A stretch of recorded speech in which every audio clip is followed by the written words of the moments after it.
Usai Immanuel Ebenezer ditetapkan sebagai tersangka, Mensesnek Prasetyo Hadi menyatakan Presiden Prabowo Subianto resmi memberhentikan Immanuel Ebenezer dari jabatannya sebagai Wakil Menteri Ketenagakerjaan setelah ditetapkan sebagai tersangka kasus pemerasan sertifikasi K3 oleh KPK. Presiden telah menandatangani keputusan Presiden tentang pemberhentian Saudara Immanuel Ebenezer dari jabatannya sebagai Wakil Menteri Tenaga Kerja. Selanjutnya kami menyerahkan seluruh proses hukum untuk dijalankan sebagaimana mestinya, dan kami berharap ini menjadi pembelajaran bagi kita semuanya, terutama bagi seluruh anggota Kabinet Merah Putih dan seluruh pejabat pemerintahan.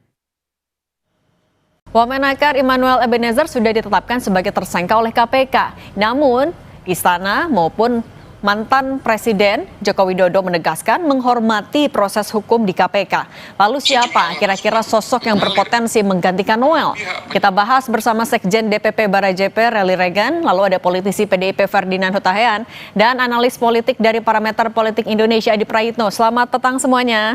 Selamat petang, Mbak. Selamat petang. Oke, saya mau ke Bung Relly dulu ya. Bung Relly, kita mau mengingat dulu background dari seorang Noel. Mulai dari Ketua Umum Jokowi Mania, kemudian mengalihkan dukungannya kepada Prabowo pada saat itu. Tapi sekarang, baik Istana maupun dari keluarga Solo semuanya mendukung proses KPK, menghormati, seakan tidak mau ikut campur. Anda melihat seperti ditinggalkankah rekan Anda? Iya, kalau kita lihat deh proses hukum yang berjalan, apa yang dilakukan OTT oleh KPK itu kita dukung proses hukumnya. Tapi apa namanya yang dilakukan KPK ini saya rasa terlalu berlebihan ya. Kenapa?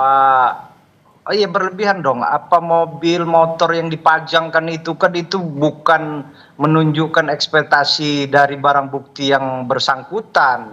Karena saya nggak dijelaskan, seakan-akan itu diambil dari rumahnya Bang Noel aja. Padahal mobil atau motor itu nggak ada itu, tapi ininya masuk di dalam situ. Itu kan harus diperjelas juga sama KPK. Tadi saya lihat press release KPK oleh Ketua KPK ya, menyampaikan dari 15 atau beberapa tersangka yang tadi dibawa di dalam jumpa pers tadi, bahwa ada beberapa media menyampaikan juga mempertanyakan hal tersebut. Apa kaitannya motor sama mobil berpuluh-puluh itu? Sebutkan aja siapa tersangkanya, siapa pemberinya. Dan recehan amat KPK ini. Banyak juga yang besar-besar yang lain. Itu Kejaksaan Agung itu ratusan triliunan yang diiniin. Ini sistem ya, sistem. Bang Noel itu sudah turun, Saudara Noel itu sebagai wamen turun mendobrak penahanan ijazah. Tapi sistem jaminan kesehatan ketenaga kerjaan itu di dalam itu yang memungkinkan itu kan pegawai, ada aturan sistem yang sudah dilayangkan kepada seluruh perusahaan itu untuk melakukan pencegahan supaya proses pemberian sertifikat itu tidak ini. Jadi saya rasa ini ya kita hargai lah proses hukum yang berlaku, tapi memang saya rasa tidak pantas ya, sebenarnya lebih banyak yang lebih big kalau gitu, kasus lebih besar daripada kalau gitu, tapi Bung Relly kita kembali lagi ke kasusnya, ini kan sudah ditetapkan sebagai tersangka, tapi dari pernyataan semua lingkaran istana, semua keluarga Solo, mereka seakan-akan ya menghormati saja. Anda tapi merasa rekan Anda ditinggalkan tidak oleh baik itu istana maupun juga keluarga Jokowi? Enggak ya, kita juga hargai proses hukum, apa yang dilakukan oleh KPK, kawan-kawan di KPK. Tapi yang maksud kita, saudara Noel tidak layak juga diperlakukan seperti itu, bahwa seakan-akan hasil gravitasi itu mobil puluhan sampai disebutkan 20 motor. Ini kan seopos ya, cari sohor aja pejabat publik yang seakan-akan melakukan hal-hal yang ini. Tapi ya KPK sudah melakukan, ya kita dukung. Ya tidak ada persoalan tinggal meninggal ya. Dari periode pertama Pak Presiden Jokowi, yang kedua juga proses beberapa menteri di kabinet juga ada yang tertahan oleh KPK. Saya rasa ini proses hukum ya, memang semua apa yang dilakukan oleh Oke. KPK itu tidak ada. Oke, artinya tendensi. juga menghormati. Kalau gitu Bung Ferdinand, Anda kan juga dulu sempat berada di barisan pendukung Pak Jokowi bersama juga dengan Noel. Ya. Tapi kan saat ini Solo Betul. juga kayaknya nggak mau ikut campur. Kalau Anda menangkapnya seperti apa? Ya, saya pertama prihatin sekali dengan apa yang terjadi dan yang saya dengar ya. Kemarin juga kami di DPP sempat membahas ini, tetapi saya secara pribadi sangat prihatin. Saya kaget sekali ketika saya melihat deretan barang bukti yang ditunjukkan oleh KPK atas OTT yang dilakukan terhadap saudara Noel dan beberapa orang lainnya. Saya dengar ada 11 orang yang ditetapkan tersangka. Saya itu cukup kaget. Saya tidak menyangka kalau Noel itu sudah sekaya itu sekarang. Maka ketika barang bukti itu dibeberkan oleh KPK, saya merasa wah ini sudah keterlaluan. Karena saya mengenal saudara Noel ini bukan baru, sudah lama. Jadi saya sangat kaget ketika melihat deretan kemewahan itu dipertontonkan oleh KPK sebagai barang sitaan. Saya terus terang orang yang sangat mengecam apa yang dilakukan oleh saudara Noel, dan kemarin kami juga membahas ini sebentar di DPP, di PPD Perjuangan, menyampaikan bahwa PPD Perjuangan akan mengawal kasus ini karena korupsi lah biang kerok persoalan di bangsa ini. Ini Tapi yang kenapa- harus kita tapi selesaikan. kenapa Jadi maksudnya- lebih mendorong ya. Tapi kan juga kalau melihat peningkatan kekayaan ya Noel sudah jadi wamen. Apa yang paling membuat Anda kaget? Saya kaget melihat deretan mobil dan motor-motor yang menurut saya harganya sangat mewah. Karena 2016-2017 saya melihat Noel ini belum menjadi seseorang seperti itu. Artinya tidak Dan masuk sekarang, akal kalau seorang wakil menteri bisa dapat harta kekayaan seperti itu. saya kaget justru di situ, kok setelah menjabat seperti ini gitu loh. Itu rasa kaget saya. Karena saya pernah ditawari jabatan tapi saya tolak. Tapi ternyata saudara Noel ini mendadak menjadi orang kaya. Nah, tapi memang apa yang disampaikan KPK ini kan belum clear apakah semua ini adalah barang bukti milik saudara Noel atau tersangka yang lain. Tetapi kan sekarang opini yang kita tangkap ini adalah hasil OTT yang dilakukan terhadap Noel sebagai wakil menteri, bukan Oke. kepada yang lain. Yang lain itu kan turut serta. Jadi barang bukti ini Oke. kami anggap sekarang adalah milik Oke. dari saudara Noel, dan terus terang saya kaget dia sudah sekaya itu. Oke, nah kalau Mas Adi melihatnya ya tadi balik lagi ya, pernyataan dari keluarga Solo baik itu Pak Jokowi, Gibran maupun Kaisang juga seolah-olah ya melepas tangan saja, ya mereka nggak mau ikut campur. Anda melihatnya apa sih yang ada di balik itu? Ya bagi saya secara prinsip siapapun yang tersandung dalam persoalan korupsi dan hukum tidak boleh diintervensi. Jadi biarkanlah hukum ini yang bicara, tidak boleh ada yang membackingi, biarkanlah ini hukum mencari keadilannya. Nanti kita tunggu bagaimana kawan-kawan KPK itu menggelar perkara soal hal ihwal yang terkait dengan operasi tangkap tangan ini. Karena bagi saya ini menjadi sesuatu yang ironis. Satu sisi kita tahu bahwa pemerintah hari ini berkomitmen bahwa persoalan korupsi itu adalah persoalan yang sangat prioritas. Dan Pak Prabowo mengatakan bahwa akan mengejar para koruptor itu kan hingga ke Antartika. Dan itu ditunjukkan selama 10 bulan. Menjadi Presiden di Republik Indonesia sudah banyak persoalan-persoalan korupsi yang saya kira sudah diungkap oleh Kejaksaan Agung, oleh KPK dan seterusnya. Banyak yang mengapresiasi. Publik berharap di tengah bagaimana komitmen pemerintah memberantas korupsi, kemudian KPK dan Kejaksaan juga menunjukkan taringnya begitu agresif mengungkap persoalan korupsi. Itu persoalan korupsi di lingkaran kekuasaan nggak ada. Tapi nyatanya kemudian ada OTT. Ini yang kemudian mengejutkan. Sangat ironis. Satu sisi pemerintah tidak akan memberikan ampun kepada siapapun yang jelas-jelas melakukan tindakan korupsi. Tapi masih saja ada yang muncul yang kayak gini. Nah itu artinya apakah Pak Presiden sedang menunjukkan kalau memang nggak akan pandang bulu atau ada makna lain yang bisa dilihat? Tapi jangan jawab dulu Mas Adi, kita akan kembali sesaat lagi. Tetap bersama kami di Kompas Petang. Bung Rely, ini kan sekarang jadi pertanyaan siapa yang bakal mengganti posisinya Noel di kursi Wamenakar. Tapi kalau dari Anda ikhlas nggak kalau misalnya posisi ini nggak dikasih ke teman-teman relawan lagi, ke teman-teman Anda, padahal kan Anda sudah mendukung di 2024 lalu? Bah, itu kan hak prerogatifnya Bapak Presiden, mana bisa kita intervensi. Yang namanya relawan, yang namanya partai politik tidak bisa mengintervensi apa yang menjadi keputusan Bapak Presiden. Ya. Gitu, ya. Tapi Saya Anda rasa- ikhlas, rela-rela aja. Ya, saya rasa kan banyaklah pilihannya bisa Bapak Presiden pilih. Yang punya integritas, yang punya kemampuan yang mumpuni. Itu hak prerogatif Bapak Presiden dan komitmen untuk memberantas korupsi dan jauh dari tindak pidana korupsi. Artinya integritasnya, pencegahannya itu harus betul-betul orang yang mempunyai integritas yang diyakini betul. Oke. Kalau gitu kalau dari Bung Ferdinand, ini kan kemarin PDIP juga bilang akan jadi penyeimbang, bukan oposisi. Nah sekarang dengan Ya. Wamenakar kan kosong, Anda melihat ini sebagai ruang terbuka untuk masuk ke PDIP di kabinet nggak?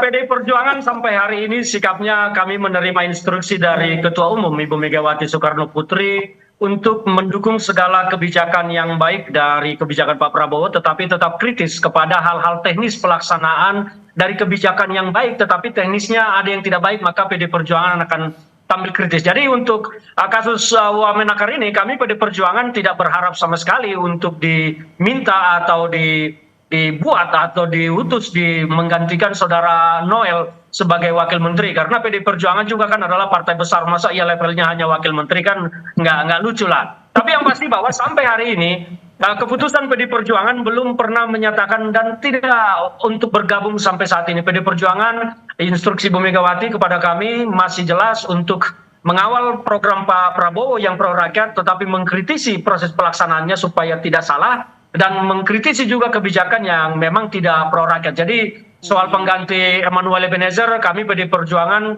tidak ingin campur tangan dalam hal ini, tapi ya mungkin kami bisa berpesan kepada Presiden untuk ke depan ini memilih pejabat-pejabat memang yang pantas untuk menjadi pejabat. Karena bagi kita melihat di kabinet ini ada beberapa orang yang memang belum pantas untuk menjadi pejabat, dan faktanya Siapa, Bu Ferdinand? sampai hari ini kan di kabinet Pak Prabowo, ya Siapa beberapa orang itu? di kabinet Pak Prabowo ini contohnya masih ada Budi Ari yang tersenggol judi online. Ya, sampai hari ini masih melenggang, bahkan kemarin itu kita dengar sudah pengen masuk jadi di kadernya Gerindra, mungkin mencari perlindungan. Masih ada beberapa nama lain lagi yang harus dievaluasi. Tapi kami sebagai partai penyeimbang saat ini tidak ingin mencampuri, tetapi wajar bagi kami memberikan saran kepada Presiden Pak Prabowo sebagai wujud kami untuk mendukung pemerintahan beliau supaya tidak gagal. Oke, nah tadi soal kursi Wamen, sebenarnya Mas Adi, urgent nggak untuk segera diganti atau ya biarin aja kosong? Saya mau komentar dua hal. Pertama, di pemerintahan kali ini jangan pernah main-main dengan korupsi. Oke. Jadi siapapun yang terlibat pasti akan ditindak. Yang kedua, persoalan Wamen bagi saya nggak penting-penting amat, karena masih ada menteri yang sebenarnya masih bisa menjalankan fungsinya, terutama untuk sebagai penterjemah dan dari keinginan presiden. Sekalipun tidak ada wakil menteri, saya kira pekerjaan menteri akan established dan akan semakin kuat. Dan kita juga tahu bahwa persoalan Wamen ini kan dalam banyak hal adalah semacam politik akomodasi kepada pihak-pihak yang selama ini dinilai punya kontribusi terkait dengan pemenangan Pilpres 2024 yang lalu. Dalam politik itu sah. Tapi bagi saya persoalan Wamen tidak terlampau penting, tidak terlampau mendesak untuk segera dicarikan penggantinya. Mengingat sang menteri per hari ini saya kira performa kinerjanya itu masih dianggap masih bisa untuk diharapkan untuk memperbaiki di sektor ketenagakerjaan. Tapi overall bagi saya terkait dengan soal OTT oleh KPK dan terkait dengan pemerintahan di masa yang akan datang, kita tahu bahwa salah satu kunci negara besar itu adalah soal bagaimana law enforcement dan supremasi hukum itu memang harus di atas segala-galanya. Ini yang saya kira memang kita sangat apresiasi, dan tentu saja persoalan-persoalan korupsi yang jauh lebih besar harus berani diungkap sebagai upaya.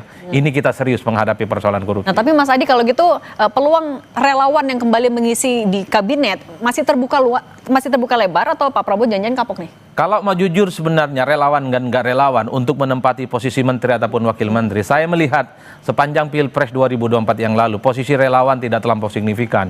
Yang menonjol itu adalah fungsi bagaimana peran-peran dari partai politik.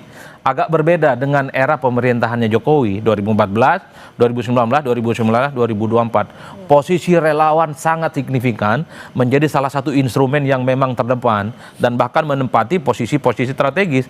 Tapi di pemerintahan Pak Prabowo Subianto, baik peran politiknya itu secara perlahan memang tergantikan bagaimana orkestrasi dari koalisi besar yang dimiliki oleh Pak Prabowo. Begitupun di posisi-posisi strategis, sorry to say, tidak terlampau kelihatan sebenarnya unsur-unsur relawan yang memiliki posisi-posisi penting, baik pada posisi wamen ataupun sebagai wakil menteri. Oleh karena itu, ketika ada peristiwa politik terhadap salah satu oknum dari relawan politik, bagi saya ini bukan soal harus diganti dari relawan. Tapi yang paling penting, kalaupun toh ada kebutuhan untuk mengganti posisi wakil menteri, carilah yang memang bisa bekerja. Dan yang paling penting, punya integritas supaya tidak nyerong-nyerong, Oke, integritas dan juga melakukan kapasitas. tindakan-tindakan yang Nah. itu terhindar dari korupsi. Saya kira itu penting. Oke, nah Mas Adi, kan kalau kita melihat sosok Noel ini sebenarnya dekat juga dengan circle dari ya, Pak Prabowo karena relawannya dan juga Pak Jokowi, tapi bisa tetap terjaring OTT KPK. Ini apa yang terjadi? Akan berpengaruh juga nggak hubungan kepada Pak Jokowi dan juga Pak Prabowo? Saya kira nggak ada hubungan yang kemudian akan terpengaruh dan berdampak dalam konteks ini. Saya melihat rata-rata kecenderungan secara umum.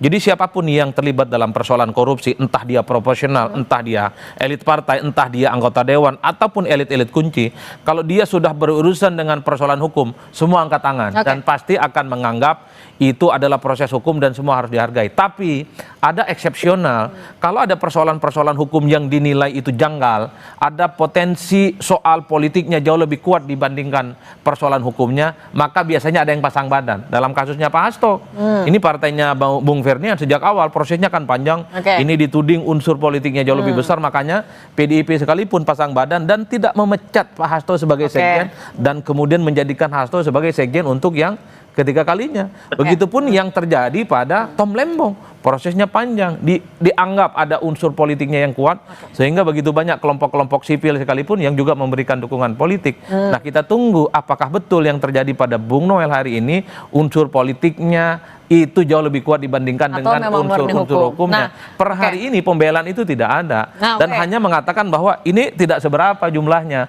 Masih ada yang lebih besar, masih ada yang lebih jombo yang mesti diungkap. Dalam persoalan korupsi bagi saya, kecil dan besar sama aja. Ini harus dibereskan dan harus ditindak. Oke, nah kalau gitu saya mau balik lagi ke Bung Reli. Bung Reli, ini kan juga tidak ada yang pasang badan dan diduga menerima 3 miliar rupiah baru 2 bulan setelah dilantik. Nah, bagaimana Anda akan bisa menjelaskan, meyakinkan ke publik yang lain ataupun juga kepada pemerintah kalau ya relawan tidak semua seperti ini?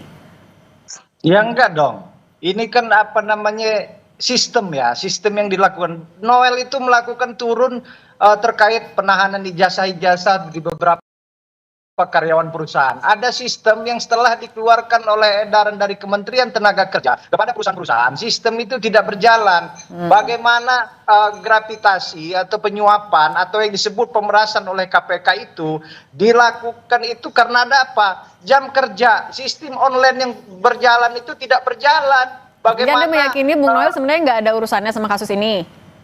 Ada, ya makanya KPK kita hargai, kita hormati. KPK nggak serta-merta melakukan OTT, kan udah jelas OTT. Dia melakukan tangkap tangan, berarti langsung menuju ke pelakunya. Tapi artinya seperti ini, selagi sistem yang berlaku ada di kementerian, seluruh kementerian, saya tidak hanya bilang Kementerian Tenaga Kerja aja ya, kementerian lain seperti ini, aparatur sipil negara yang ada di dalamnya pejabat eselon 1, eselon 2, tidak integritasnya, udahlah. Masuk separuh itu ke dalam penjara semua. Oke, Bung Reli, tapi sekarang udah jadi tersangka. Anda berharap ya Bung Noel bisa dapat amnesti juga dari Presiden? Oh, ini kan amnesti dan abolisi itu tidak bisa dikait-kaitkan dengan urusan politik. Itu asli presiden. Presiden yang berhak, itulah apanya kelebihannya sebagai seorang presiden. Dia bisa mengeluarkan amnesti, abolisi. Tapi kita lihat sendiri, Bapak Presiden dengan kelegoannya dia memberikan itu kepada semua warga negara. Itu tidak ada kait-mengaitnya ya. Jadi proses hukum berjalan, kita hargai, kita hormati. Terima kasih. Oke, nah kalau Bung Ferdinand, singkat saja, apakah dari PDIP melihat apa yang terjadi pada hari ini adalah bukti Pak Presiden tegas tidak pandang bulu, atau ada makna lain Anda lihat? Singkat saja. Ya, bagi kami melihat bahwa memang Presiden sedang berusaha serius menunjukkan bahwa beliau ingin pemerintahannya bersih. Sayangnya jajarannya masih banyak yang belum mampu memahami keinginan Pak Prabowo, salah satunya Noel, sehingga situasi seperti ini dan beliau akhirnya terpeleset oleh perilakunya yang tidak terpuji saat ini. Kami berharap ke depan bahwa dalam pemilihan ini, pemilihan calon-calon pengganti menteri maupun wakil menteri, Pak Prabowo betul-betul melihat orang-orang yang berintegritas, jangan hanya orang-orang yang pintar ngomong tetapi ternyata di belakang yang melakukan hal tercela seperti ini. Oke, baik Bung Reli Regan, Mas Adi Prayitno dan Bung Ferdinand Hutahian. Terima kasih semuanya sudah berbagi di Kompas Petang. Terima kasih. Selalu. Baik, terima kasih. Baik.